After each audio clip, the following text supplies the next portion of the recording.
어저께 우리 제 친구가 참 선교도 많이 하고 그 휴가도 안 가면서 막 인도로 전 세계를 다니면서 이렇게 선교에 대한 그 교회 자체도 그렇고 아주 열정적으로 이렇게 사역을 했던 목사님이 갑자기 너무 과로해서 이제 뇌를 다쳤어요. 그래서 이제 가톨릭 성묘병원에서 이제 수술을 했는데 참 저녁에 가서 이렇게 문병을 갔는데 저를 잘 못 알아보는 거예요. 손을 떨던지 이재용이 아니야 그러는 거예요.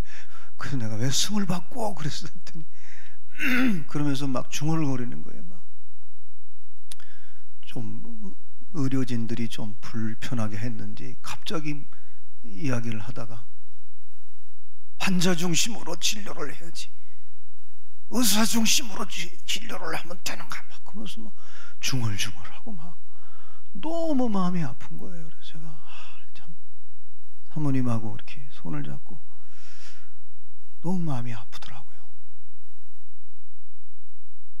순간적으로 저도 가난한 마음이 생기고 사모님도 가난한 마음이 생겨서 이렇게 복도의 구석에 가서 이제 친구 손을 잡고 기도를 하는데 얼마나 눈물이 나오는지 그 순간 그 아주 총명하고 영어도 잘하고 아주 똑똑한 친구인데 이 뇌에 수술을 하고 이렇게 안타까운 모습을 뒤로 하고 오는데 얼마나 마음이 아픈지. 그러면서도 또 지하실에서 이제 차를 몰고 오려고 기도를 하는데 하나님이 또 그런 마음을 주시는 거예요. 또 새로운 일을 또 시작하실 것 같더라고요. 아까 우리 목사님 같이 우리 통성으로 같이 우리 기도했듯이 착한 일을 시작하신 그분은 여러분 끝까지 그리스도 예수의 날까지 여러분을 이루실 거예요. 아멘. 그거를 우리가 확신하고 가는 거예요. 그래서 여러분 우리 내비게이터 전 세계의 양육 가운데 가장 기초적이면서도 가장 아주 신앙인의 기초면서도 가장 또 높은 것이 뭐냐면 5가지 확신이잖아요. 구원의 확신, 기도응답의 확신. 우리는 연약해서 죄를 짓는단 말이에요. 그래서 회개하면 사죄의 확신, 그리고 하나님이 반드시 우리를 인도하신다는 인도의 확신, 그리고 저와 여러분은 예수님이 승리했듯이 하게 하실 거예요. 승리의 확신. 이 5가지 confidence. 이게 이제 내비게이터 선교회에 제가 원래는 신대원 다닐 때 현대신학연구회에 아주 레디컬한 그 신학의 거기에 서클에 갔다가 이제 나중에 목회하면서 거기를 탈퇴하게 됐는데, 탈퇴하게 된 배경이 내비게이터 양육을 받다가 복음을 깨달은 거예요. 제가 내가 이 복음에 대한 분명한 거를 정리해야겠다 해서 거기를 나왔는데 여러분 이 마태복음 5장에서 특히 여러분 산상설교에서 놓치지 말아야 할 게 하나 있는데, 가난이라는 걸 놓치지 말아. 이 가난이라는 걸 절대로 놓치면 안 됩니다. 심령이 가난한 자는 복이 있나니 천국이 저희 것이며, 이게 정리가 돼야 이 천국 맛이 애통하는 맛으로 나오고 온유로 나오고 화평으로 나오고 긍휼로 나오고 의의 주림으로 나오고 의를 위해 핍박을 받는 이 같은 맛인데 이 맛이 8가지로 나오는 거예요. 근데 이거는 가난한 자에게 오는 거예요. 부한 자는요 절대로 남을 긍휼히 여기지 못합니다. 가난한 사람만이 하나님 나라를 내가 포도주 맛을 매일 먹고 맛을 보듯이 내 삶에 내 개인적으로 천국이 없는 사람이 어떻게 이 땅에 살면서 천국을 얘기할 수 있겠어요? 근데 예수님이 가난한 자를 얘기해요. 근데 이것은 이사야 선지자가 500년 전에 예언을 한 거예요. 복음, 예수 메시아가 오면 가난한 자들에게, 여러분 가난하다는 얘기는 본래 히브리 개념으로는 정상적인 상태에서 좀 빠지는 거예요. 벗어난 거예요. 그러니까 정상적이어야 되는데 뭔가가 지금 미흡해요. 건강이 미흡하든지 아니면 정신적으로 뭐가 문제가 생겼어요. 그 상태를 가난한 상태라고 그래요. 안타깝게도 아이돌의 가장 탁월한 작곡도 하고 시도 쓰고 악기도 잘 다루고 다른 애들한테 영향력을 주는 이 아이가 그만 스스로 27살에 자살했다는 소식을 듣고 지금 우리나라보다도 지금 전 세계가 깜짝 놀라고 애도를 하고 있는데, 그 친구가 예수를 믿는 애란 말이에요. 근데 왜 그렇게 됐을까?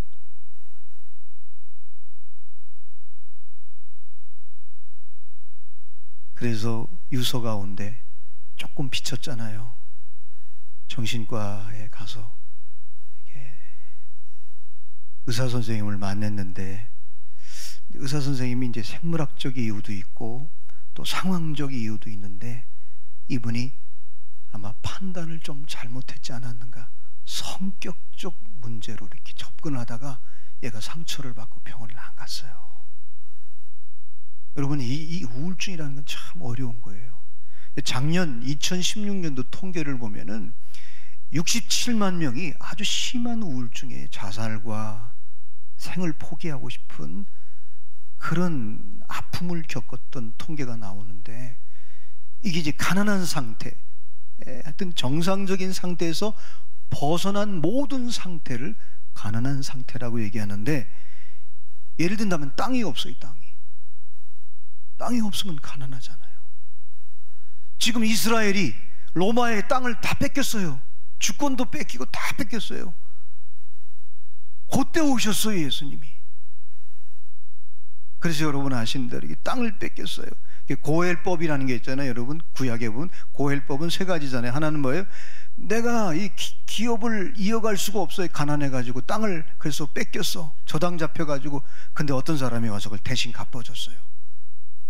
또 어떤 그 과부가 남편이 죽었는데 아이가 없는 거예요. 그러면 이거를 이제 그런 법 있잖아요. 이게 뭐라 그럴까요? 대를 이어가야 되잖아요. 요거를 대신 그 미망인에게 어떤 가문에서 장가를 가서 대를 이어주는 법. 하나님은 기업이 이어지기를 바라는 거예요. 그래서 땅이 없을 때, 그래서 가난하다고 하는 거예요. 남의 나라에게 지금 땅을 뺏겼어요. 주권도 뺏겼어요. 지금 이스라엘은 가난해요. 요때 예수님이 오셨어요. 참 기가 막힌 때 오신 거예요. 왜? 모두 가난한 마음이 있기 때문에. 두 번째로는 이 사회적 관계 속에서의 가난함이 있어요. 예를 든다면 부부와의 관계가 안 좋아요. 부모와 자식 간의 관계가 안 좋아요. 그러면요, 이게 그냥 끝나지 않아요. 사회적으로 문제가 되잖아요, 여러분. 엮이는 가정에서 특히 마음이 깨어진 브로큰 하트, 마음이 깨어진 사람은 사회생활할 때 굉장히 악영향을 줄 수가 있거든요. 그래서 사회적인 관계 속에서 가난한 사람들, 또 이것을 조금 더 그것이 신체적으로 오잖아요. 신체적으로 남편이 먼저 죽었어요. 과부, 도와줄 남편이 없는 거예요. 고아 부모님이 졸지에 돌아가셨어요. 나를 도와줄 사람이 아무도 없는 거예요. 그래서 이 신체적인 관계에서 오는 가난함, 더 나가서는 이제 질병이 왔어요. 특히 문둥병은 공동체를 떠나야 돼요. 격리돼야 돼요. 그래서 나면은 제사장한테 보여줘서 제사장이 판결을 내줘서 다 낫다 진단을 하고 공동체에 들어가는 거예요. 여러분 베너 영화를 보면은 베너의 누나가 어머니와 이제 문둥병에 걸려서 바깥에 이렇게 토굴 속에 있잖아요. 근데 예수님이 십자가에 죽으실 때 어머니가 문둥병이 나았단 말이에요. 이런 가난함. 그래서 예수님이 이 심령이 가난한 자는 복이 있나니 이 말씀을 하시기 전에 세례받고 영적 싸움에서 40일 동안 금식하고 이제 우주적 전쟁을 했잖아요. 마귀하고 싸워서 이겼어요. 말씀을 끝까지 붙잡고, 여러분, 그래서 마태복음은 1장, 2장, 3장, 4장, 5장까지, 6장, 7장까지만 여러분이 딱 정리가 되면, 아, 내가 신앙생활을 어떻게 해야 되는지, 내가 이 땅에서 어떻게 천국을 누려야 되는지가 정확히 되지 않으면 우리는 종교 생활을 하기가 쉽습니다. 그래서 자, 마귀와 사탄을 이거 천사가 수종 들잖아요. 이제 천사가 드디어 예수님이 공생에 시작할 때 천사가 계속 일할 거예요. 심부름할 거예요. 근데 어디로 갔어요? 가난한 동네로 갔어요. 제가 여러분에게 읽어드릴게요. 마태복음 4장 23절로 25절에 보면 예수께서 온 갈릴리에 두루 다니사 그들의 회당에서 가르치며 천국 복음을 전파하시며 백성 중에 모든 병과 모든 약한 것을 고치시니 그의 소문이 온 수리아에 퍼지는지라. 사람들이 모든 앓는 자와 곧 각종 병에 걸려서 고통당하는 자, 귀신 들린 자, 간질하는 자, 중풍병자들을 데려오니 그들을 고치시더라. 갈릴리와 데가볼리, 예루살렘과 유대와 요단강 건너편에서 수많은 무리가 따르니라. 예수님은요, 보세요, 정상적인 것의 상태에서 벗어난 모든 상태, 가난한 사람들을 그때부터 사역하면서 계속 치유하셨어요. 회복하셨어요. 그래서 본래 예수님이 이사야 선지자가 그렇게 예언을 했거든요. 이사야 선지자가 예언한 것을 마태가 4장 12절로 17절에 이렇게 기록하고 있습니다. 예수께서 요한이 잡혔음을 들으시고 갈릴리로 물러가셨다가 나사렛을 떠난 스불론 납달리 지경 해변에 있는 가버나움에 가서 사시니 이는 선지자 이사야를 통하여 하신 말씀을 이루려 하심이라. 일러스되 스불론 땅과 납달리 땅과 요단강 저편 해변길과 이방의 갈릴리요, 흑암에 앉은 백성이 큰 빛을 보았고 사망의 땅과 그늘에 앉은 자들에게 빛이 비춰졌다 하였느니라. 이때부터 예수께서 비로소 전파하여 이르시되 회개하고 천국이 가까웠으니 이렇게 선포를 하는 거예요. 특별히 가난한 자들에게. 성경 PPT 안 띄운 거는 지금 우리 교육자들이 비상사태예요. 그래서 제가 여러분에게 읽어드리는 거예요. 그래서 이사야서 61장 1절로 3절에 보면 주 여호와의 영이 내게 내리셨으니 이는 여호와께서 내게 기름을 부으사 가난한 자에게 아름다운 소식을 전하려 하심이라. 그러니까 예수님은요, 가난한 자에게 찾아오시는 거예요. 그래서 여러분이 개인적으로 신앙생활 하다가 마음이 부요해지고 교만해지면 천국을 잃어버려요. 천국과 상관없이 신앙생활해요. 잘못하면 종교생활하기가 쉬워요. 종교는 자기 의를 내세워요. 왜? 그렇게 돼 있어요, 여러분. 근데 진짜 기독교는 늘 가난한 심령을 갖는 거예요. 지난주에 여러분에게 실존론적으로 사도 바울이 여기서 천국을 누렸잖아요. 삼층천을 보고 육신이 무너지는 그날까지 천국을 누리며 살았단 말이에요. 왜? 자기가 날마다 죽기 때문에. 날마다 가난하니까, 날마다 가난하니까 천국을 누릴 뿐만 아니라 하나님께서 삼층천을 보여주는 거예요.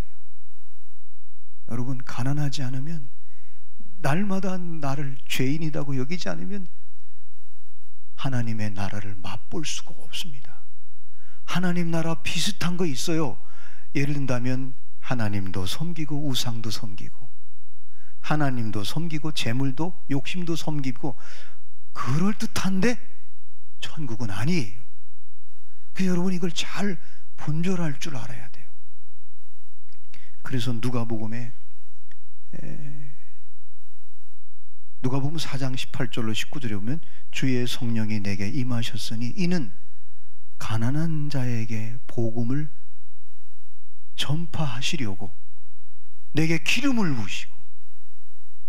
여러분, 언제 찬양할 때 눈물이 나고, 찬양할 때 하나님의 임재를 경험하고, 언제 찬양할 때 그 가사가 내 심령을, 나를 이렇게 발돋움하게 하고 내 영을 새롭게 합니까? 내가 가난해질 때, 가난한 심령으로 찬양할 때 위로를 주고 힘을 주고 파워, 능력을 주잖아요, 여러분. 그래서 우리는 신앙생활은, 기독교의 신앙생활은 가난한 심령에게 주님이 찾아오시는 거예요. 할렐루야. 이거를 놓치면 안 돼요. 하나님은요, 교만한 자에게 안 찾아갑니다. 늘 가난한 자, 겸손한 자에게 찾아갑니다. 그래서 그에게 천국을 맛보게 하는 거예요. 근데 그 천국을 맛보고 사는 사람의 삶은 어린 양처럼 늘 힘이 없어요. 네피림은 힘이 있어요. 내가 주장해버려요. 내가 옳음을 주장해요. 여러분, 마지막 날 하나님 보좌 우편에 어린 양 대신 예수님이 계세요. 누구만 찾는지 아세요? 어린 양만 끄집어내요. 네피림은요, 지옥의 땔감이에요. 여러분이 이 경계선을 정확히 긋고 여러분이 늘 내가 진짜 지금 천국을 누리고 있는가? 다시 말씀드립니다. 비정상적인 사람들이 들어가는 곳이 어디예요? 지금 당시 예수님 당시에 바리새인들과 사두개인들과 서기관들이 다 잡고 있어요, 종교를. 근데 정상적이지 않은 사람, 가난한 사람, 병든 사람, 과부, 이런 사람들은 성전에 못 들어갔어요. 그죠? 성전에 못 들어갔어요. 여러분, 성전은 뭐예요? 하나님하고 대면하는 장소예요. 근데 성전에 못 들어갔어요. 근데 예수님은 그들에게 찾아가셨어요. 이게 복음입니다, 여러분. 이게 기독교입니다, 여러분. 기독교는 가난하고 예수님이, 하나님이 찾아오는 거예요. 그래서 여러분이 산상수훈을 같이 여러분과 나누면서 절대로 놓치지 말아야 할 것은 이 8가지 복은 어떤 조건, 어떤 자격, 이건 아니에요. 어떤 조건도 어떤 자격도 없어요.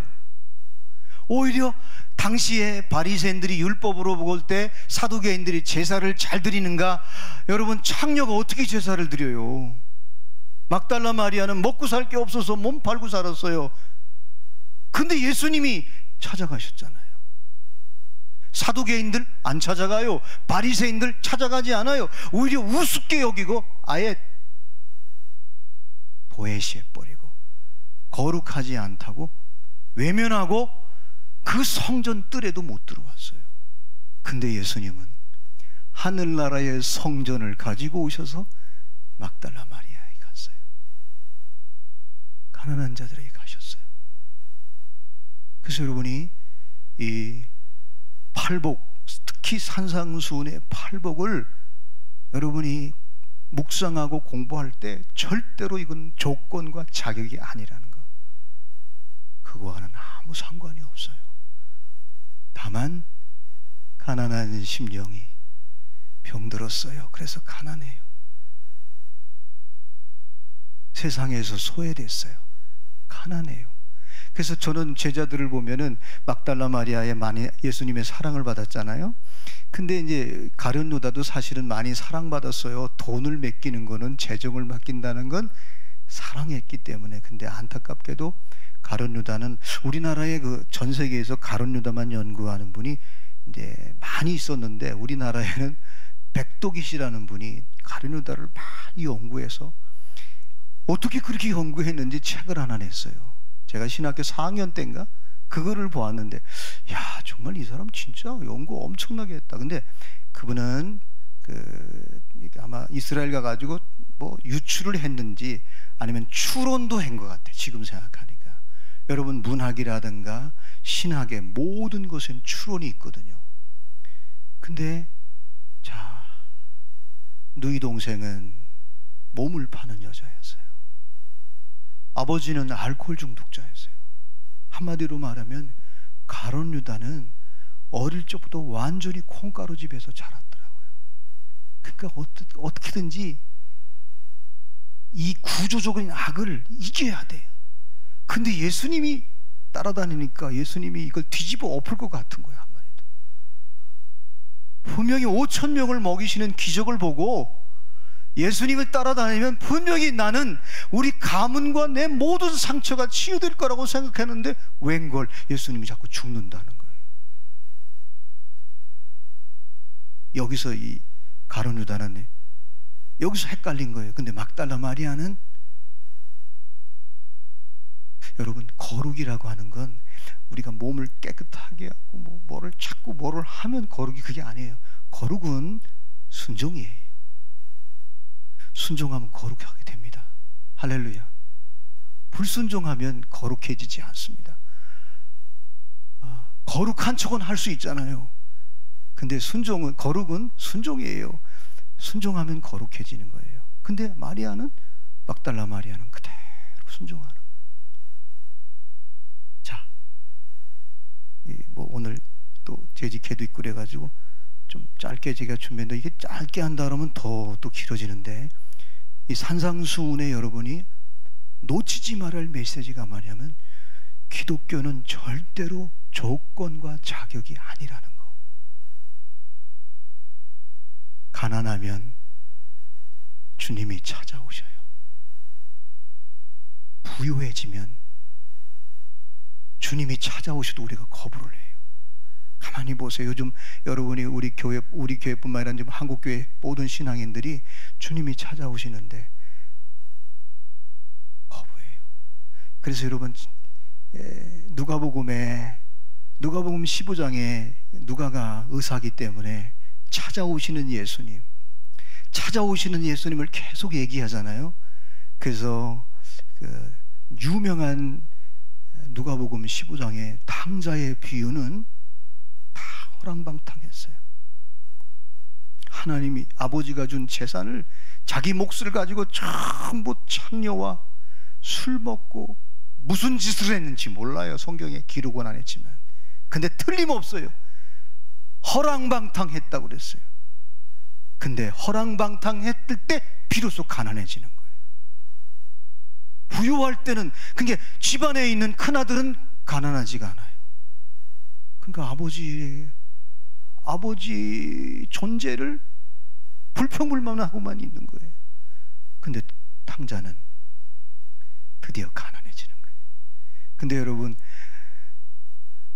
돈 가고 나갈 때도, 가난할 때도 아버지는 변하지 않았어요. 근데 드디어 가난해지니까 아버지 집을 찾잖아요.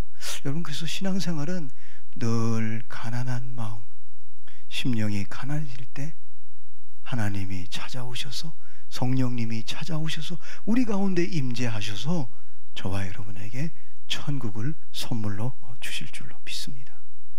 이거를 여러분 놓치지 마시기 바랍니다. 절대 이 천국은, 이 마태복음 산상수훈은 어떤 조건과 자격이 아니라는 거. 그러면 우리가 어느 정도 가난했느냐? 요한복음 8장 44절로 48절에 보면, 너희는 너희 아비 마귀에게 났으니 너희 아비의 욕심대로 너희도 행하고자 하느니라. 우린 마귀의 자녀였어요. 그래서 우리는 완전히 가난한 사람이, 영적으로.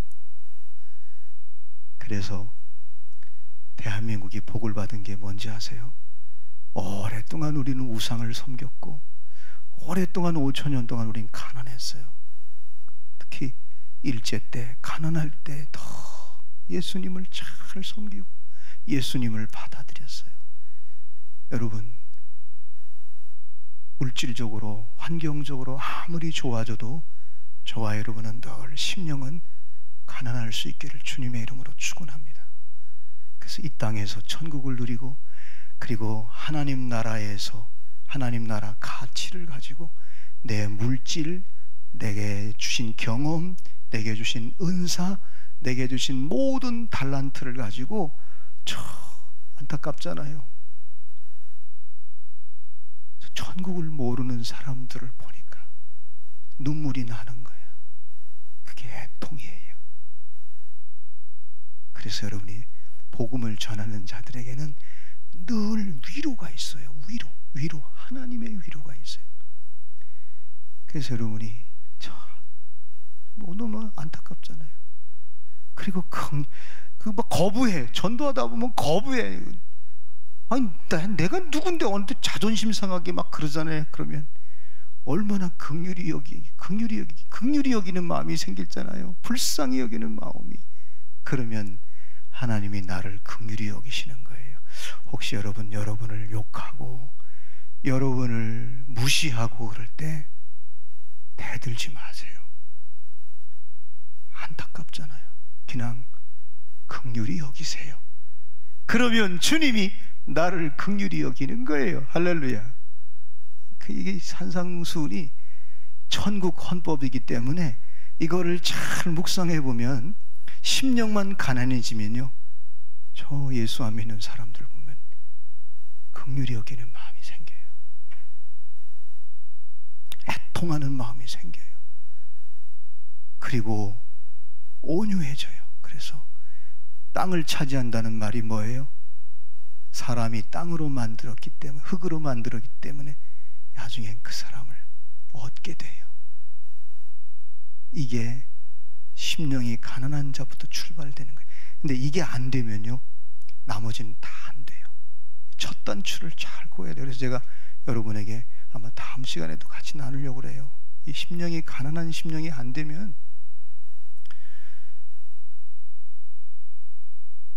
종교인은 될 수 있어도 그리스도인은 될 수가 없어요. 난 우리 세린교회가 하나님 나라의 가치를 우리가 알고 있어요. 하늘나라도 알고 있어요. 그리고 천국도 알고 있어요. 셀레베가 천국이, 우리 예배가 천국이 되고, 우리 가정이 천국이 되고, 우리 각자가 늘 천국을 이 땅에서 누리면서 이제 마지막 주님이 재림하실 때, 마라나타 다시 오실 때 하늘나라에서 영생 복락을 누리는 그런 하나님이 주시는 놀라운 축복이 저와 여러분의 개인에게, 또 공동체에, 그리고 이 나라 민족에게 참 흘러갔으면 참 좋겠어요. 그래서 계속 가난한 얘기를 예수님이 계속해요. 여러분, 말씀을 마칠게요. 그래서 예수님이 어떤 율법사가 왔잖아요. 와가지고 내가 어떻게 하면 영생을 얻을 수 있겠습니까? 그랬더니 율법을 지켜라. 너 율법 아니? 그 율법을 얘기했어요. 하나님을 사랑하고 이웃을 내 몸같이 사랑하라 말씀하셨습니다. 그랬더니 그래, 내 이웃을 사랑했냐? 그랬더니 예. 그래서 비유를 들잖아요. 사마리아 사람 비유를 들어서 레위인도 지나가고 제사장도 지나가고 강도 만난 그 사람이, 어떤 사람이 그 사람을 등에 메고 씻어주고 치료해주고, 여관에 가서 또 내가 다시 돌아올 때까지 여관비하고 부비가 들잖아요. 그걸 다 주고 갔어요. 율법사가 그 얘기를 쫙 들으면서 사마리아 사람들을 우습게 생각했거든요. 율법사는. 그래서 예수님이 묻잖아요. 내 생각에는 이 세 사람, 제사장, 레위인, 사마리아, 이 세 사람 가운데 누가 강도 만잔 자의 이웃이냐 그랬더니 그 율법사가 뭐라고 했냐면 37절에 보면, 누가복음 10장 37절에 보면 제가 읽어드릴게요. 이르되 자비를 베푼 자니이다. 예수께서 이르시되 가서 너도 이와 같이 하라 하시니라. 지금은 돌아가셨는데 세계적인 영성학자였던 달라스 윌라드라는 분이 이 본문을 이렇게 해석을 했어요. 그분은 직구전 분이에요. 너무너무 창피해서 사마리아 사람을 얘기를 못하고 자비를 베푼 자니다 그랬대요. 너무너무 창피해가지고 이 세 사람 가운데 누가 내 이웃이냐고 물었을 때 사마리아 사람을 차마 말을 못하고 자비를 베푼 자니다. 사랑하는 여러분, 오늘 수요예배에 온 저와 여러분에게 정말 가난한 심령이 돼서 이 땅에 매일매일 사는 삶이 천국을 살아갈 수 있기를 주님의 이름으로 축원합니다. 아멘. 다시 말씀드려요. 이 산상수훈은 자격을 말하는 게 아니에요. 조건을 말하는 게 아니에요. 무조건 가난해지면 하나님이 찾아오셔요. 예수님이 이 땅에 오신 성탄절이 뭐예요? 마귀의 자녀였던, 마귀한테 완전히 속고 살았기 때문에 정신적으로, 영적으로, 육체적으로 매우 가난한 이 인류를 위해서 예수님이 이 땅에 오신 것이 바로 성탄절이에요. 종교는 내가 찾아가는 거예요. 내가 노력해서. 불교도 내가 노력하는 거예요. 샤머니즘도 내가 노력하는 거예요. 그래서 노력해서 막 쌀을 갖다 붓고 정성을 다해서 비는 거예요. 근데 기독교는 여러분 내가 노력하는 게 아니에요. 찾아오시는 주님, 그 주님을 내가 받아들이는 거예요. 근데 어느 때 가장 주님이 우리를 찾아오시느냐, 어느 때 가장 우리에게 임재하시고 능력으로 함께 해주시느냐? 가난해질 때, 약할 때 강해지는 거예요. 그래서 사도 바울이 내가 약할 때 곧 강함이라고 그랬습니다. 저는 오늘 그 3절 말씀을 이렇게 좀 제 나름대로 해석해 봤어요. 마음이 한심한 자는 복이 있나니 천국이 그를 부르고 있다. 아이고, 이거 내 목사 맞아? 이거 나 이거 장로 맞아? 나 이거 권사 맞는 거야? 한심할 때, 가난해질 때 천국이 우리를 찾아오고 주님이 우리에게 오셔서 우리를 치유하고 우리를 회복하고, 그래서 잃어버렸던 마귀의 자녀였던 우리를 하나님의 자녀로 회복시켜 주실 줄로 믿습니다.